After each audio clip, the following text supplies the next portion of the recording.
Resource is anything that you utilize to complete the work. You have three baselines: scope, schedule, cost, and you want to complete the work. Resource will be the persons who will be completing the work.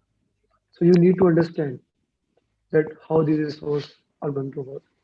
We have four type of resources: manpower, material, machinery, and money. All these four are classified as 4M. So we have many process here: plan, resource management, estimate resource, then planning, acquire, develop, and manage team is in basically execution, control resource, and monitoring and control. So, and we are going to see a lot of questions which are presumed in exam from resource. So let's just break down how we are going to see the questions. Plan resource management will have two output: resource management plan and team charter. Both of these tools and technique are very important and they are critical for your exam.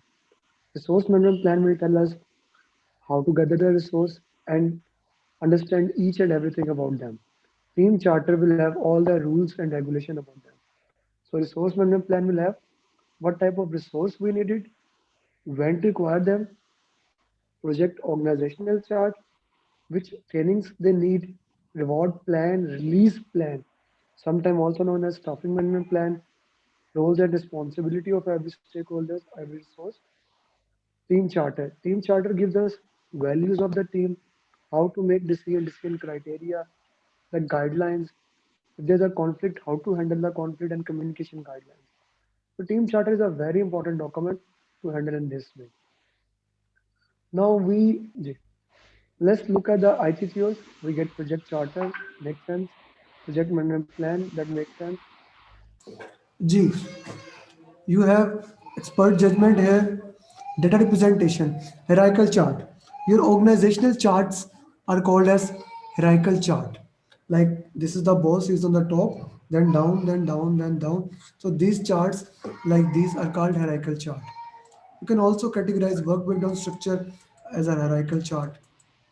Organizational charts are mostly classified as hierarchical chart.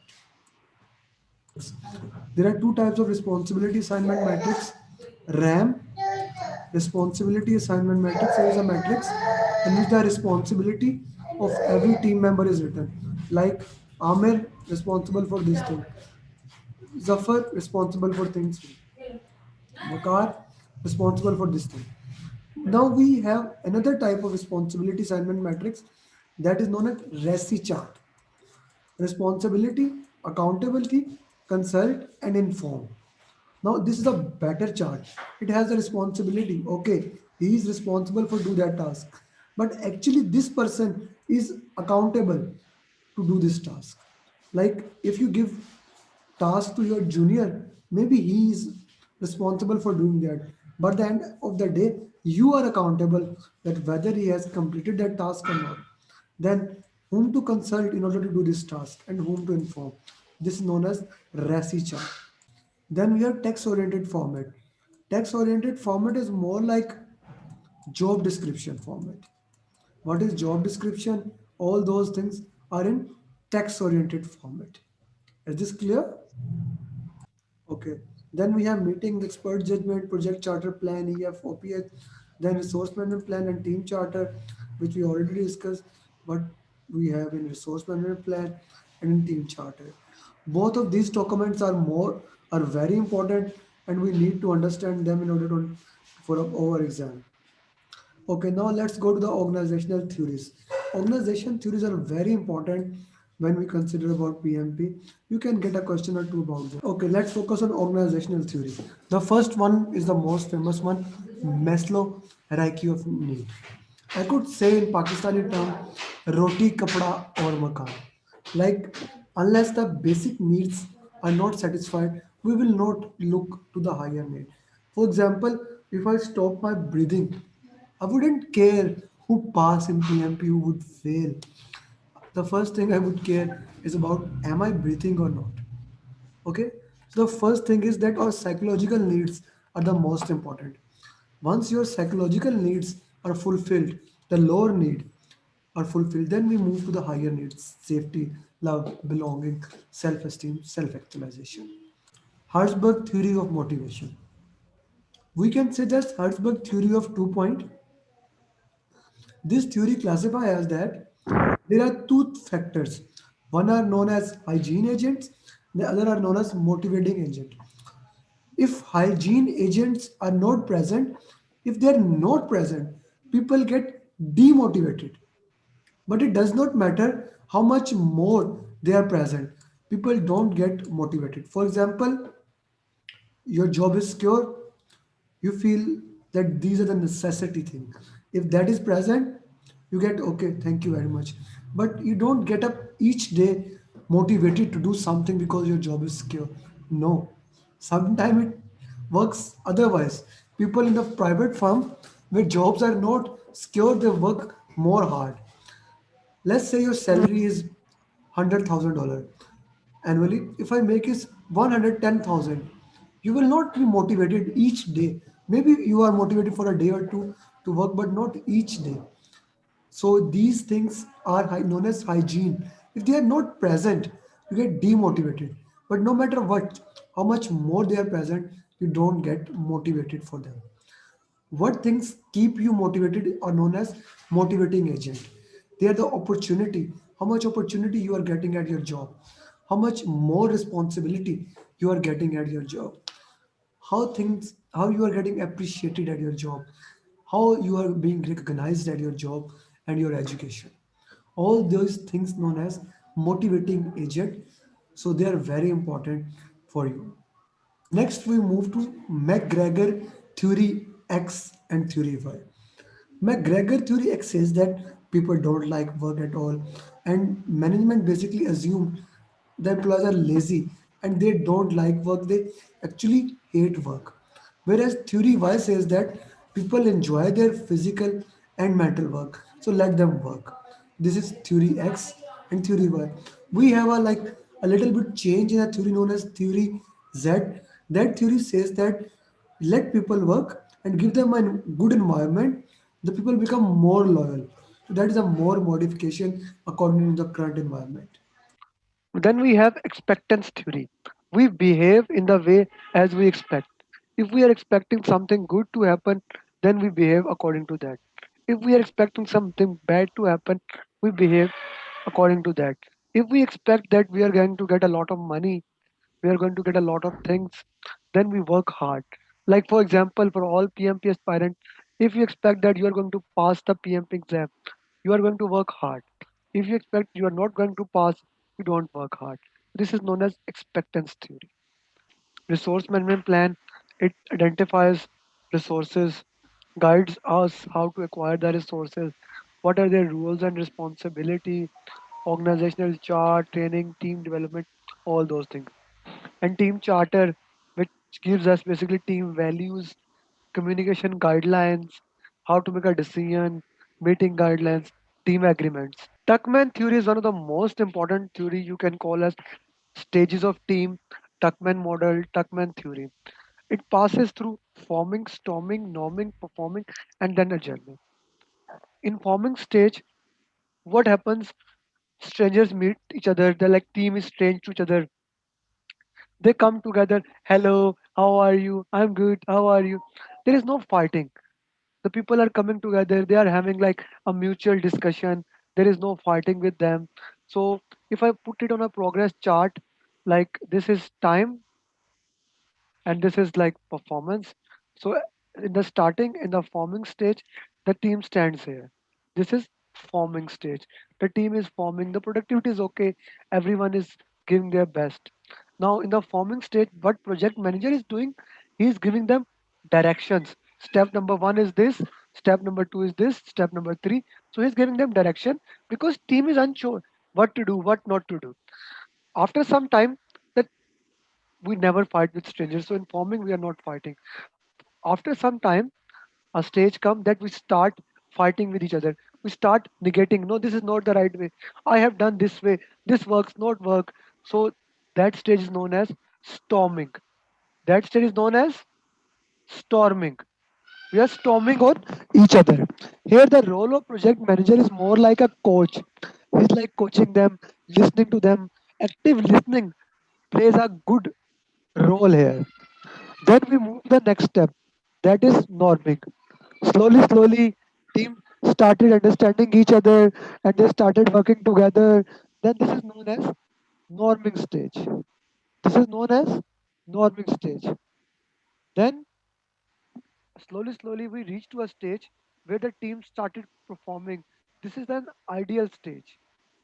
It takes time, but this is called performing stage. Then and here in norming, the role of project manager is more like mentoring. The role of project manager in performing is very important, and that is delegation.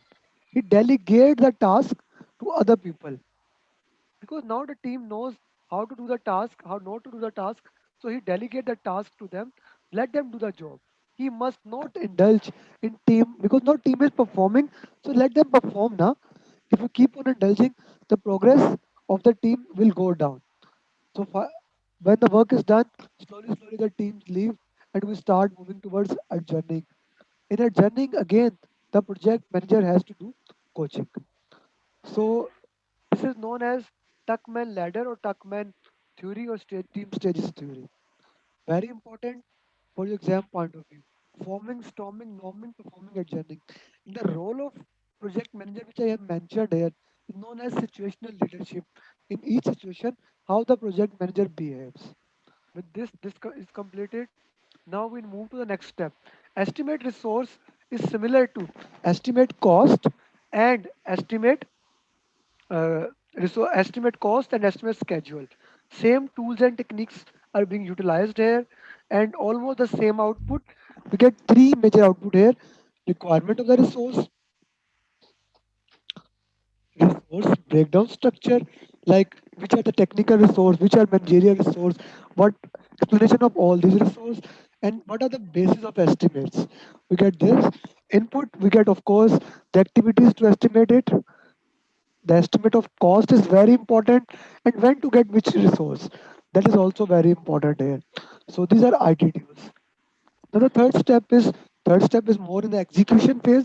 Now we have estimated now the time to get the resources.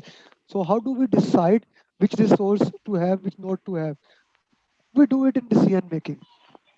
We decide whether to acquire physical resource or to get virtual teams. Now, especially in the time of COVID, everyone knows what is virtual teams. So we get virtual teams. Now there are challenges which we need to understand about virtual team. Sometimes we pre-assign some work because we know this resource will come. That is known as pre-assignment. We utilize interpersonal team skills. Negotiation plays a great role, especially if you are working in a functional organization and you have to negotiate with your functional manager on which resource to use. Okay, so that is very important. As a output of this, you get the assignments of the resource. This is known as physical resource assignment. You get the assignments of the team, project team assignment. You get the resource calendar. This is very important. You get the calendar of the resource, when and which resource will come. And remember, this resource calendar is output as well as input here. Okay, you get change request, plans update, documents update, and very important, we haven't seen this before, but EEF also get update here because you are getting knowledge about resources. And the next process is develop team. Now in develop Developing. team, the Tuckman ladders play a great role. Since we are developing the team, the major purpose is to identify what are the need assessment. I would say training need assessment will happen here. We identified what are the needs, what are the gap that the team needs, and how to fill it. A project manager needs to use communication skills here. He needs to understand when to use motivation, when to negotiate, how to influence, and if there is a conflict, how to handle the conflict. Which communication technology to be used, especially with the virtual team. And he must utilize the concept of co-location. Like if it is possible, put all team in one place so that there are no differences. And if there are differences, they are solved by team by themselves. Then we have recognitions and rewards. Now, recognition and rewards, they can be tangible like money, or they can be intangible like recognition, like happiness, like appreciation. Appreciation is a good example of intangible. Then you see how the trainings, which training is required by which team member, and which training is required a complete team. You do that, and you do individual assessment as well the assessment of team, and as a result you get team performance assessment. You get a detailed assessment of the complete team. What are their trainings requirement, what do they need, where do they stand, how we can work with them, how we can improve their condition. And of course you get change request, EEF, OPA, plan up, just document update. So that's all about develop team. Now the next step comes as manage team. We need to manage the team here. Here we need to understand what are the conflicts in that team. Emotional intelligence, knowing oneself. Emotional intelligence is comprising of four to five things. The first thing is self-awareness, knowing oneself. Then self-management. Then knowing people and management of people's emotions. Empathy. All these things come under emotional intelligence. Actually, what is emotional intelligence? Knowing the emotions of yourself and managing it properly, and knowing the emotions of other and managing it properly. Then how to handle the conflict. What are the conflicts technique? Making the decision properly, influencing other through leadership and other skill, utilization of PMIS. As you can see, we are using PMIS and we are getting EF update in all the processes of execution team. Okay, so input is like, since in this area we are getting issues, we are solving the conflicts of team. So we get in input, very important input, issue log, and we solve those issues under the guidance of team charter, and we try to solve them. As a result, we get change requests, plans updated, and documents get updated. Let me just elaborate a little bit on conflict resolutions. There are several techniques of conflict resolutions. Let me consider it two persons. One person is Zafar, the second person is Amir. And we are considering from the perspective of first person. Here Zafar is winning, here Zafar is losing. Here Amir is winning, and Amir is losing. The best case scenario is that both parties win and we have a win-win situation. Under that domain of win-win situation, we have problem solving, like we sit together and try to solve the problem, or we sit together and we collaborate to solve the problem, or even we have confrontation. If people want to fight, let them confront. Confrontation is also a win-win situation. Then we have a technique. It's a more, it's more in a win-win and a little bit in lose-lose. This column is lose-lose, this is lose-win, and this is win-lose. That is, that solve the problem temporary.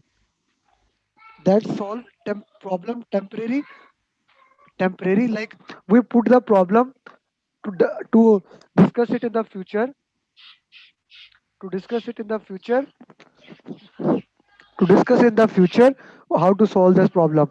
That is called as smoothing. That is that is called as smoothing. The next is compromising. compromising is more towards